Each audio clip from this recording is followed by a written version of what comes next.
Alright, that's alright. I'm glad I'm here. We got a lot to talk about.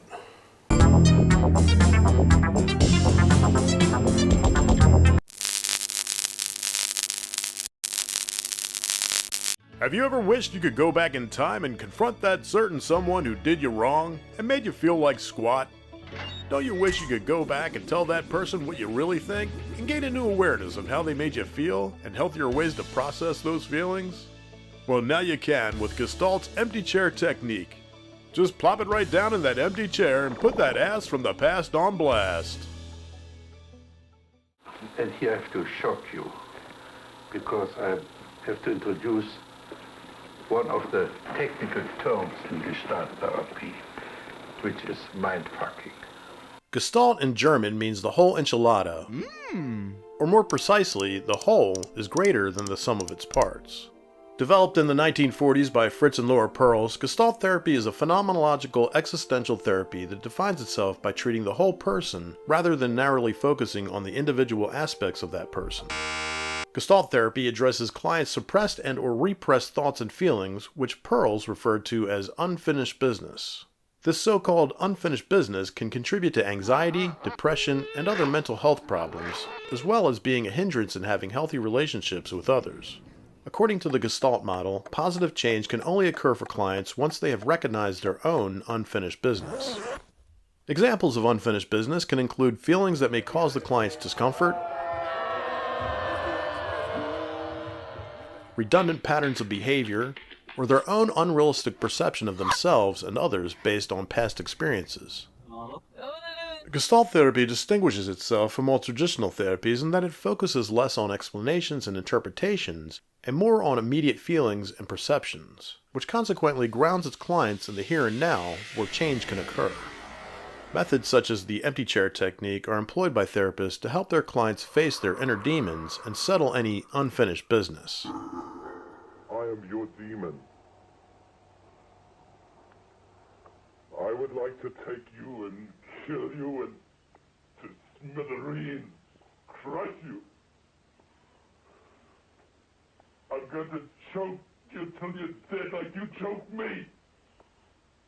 The empty chair technique literally seats the client facing an empty chair that he or she imagines being occupied by someone significant to them, such as an abusive parent or spouse, an overbearing boss, or even a bothersome coworker.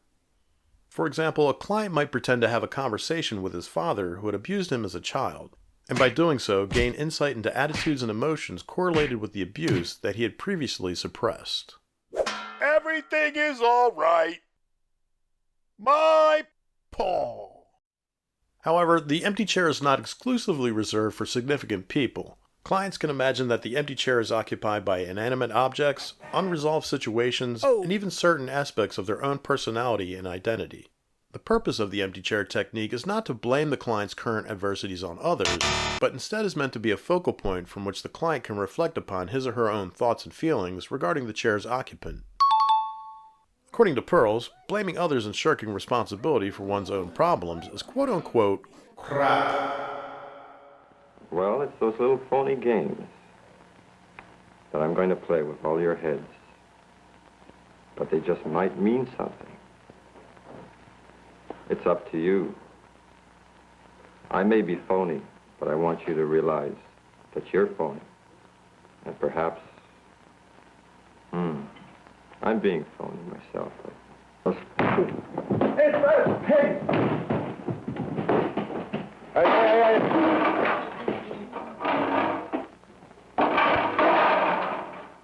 Okay.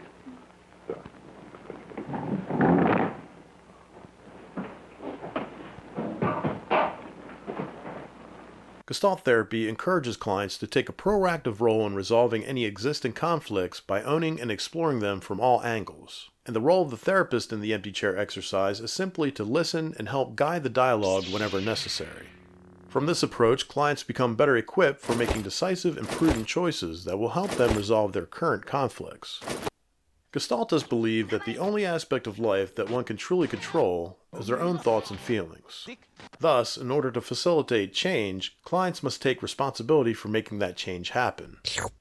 Gestalt therapists encourage their clients to stop blaming outside influences for their difficulties and take charge of their own conflict resolution. Self-awareness seems to be both the catalyst for change as well as the desired outcome in Gestalt therapy. Therefore, most Gestaltists would probably disagree with the old adage that ignorance is bliss, and agree that the pearls of wisdom are our most valuable asset when confronting the conflicts which reside within us all. For clients, Gestalt therapy and empty chair work will provide for them the tools they'll need to unearth the skeletal remains of unresolved negative feelings buried in the shallow grave of their subconscious mind, and strengthen their ability to process and cope with those feelings that still haunt them. So who would you seat in your empty chair? Mom? Dad? The neighbor's dog? You could even yell at the POTUS in your empty chair if it makes your day. What do you mean, shut up? I know who I'm strapping in mine.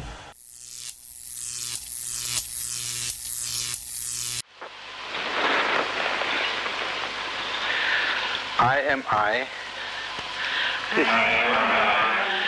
And you are you. And you are you.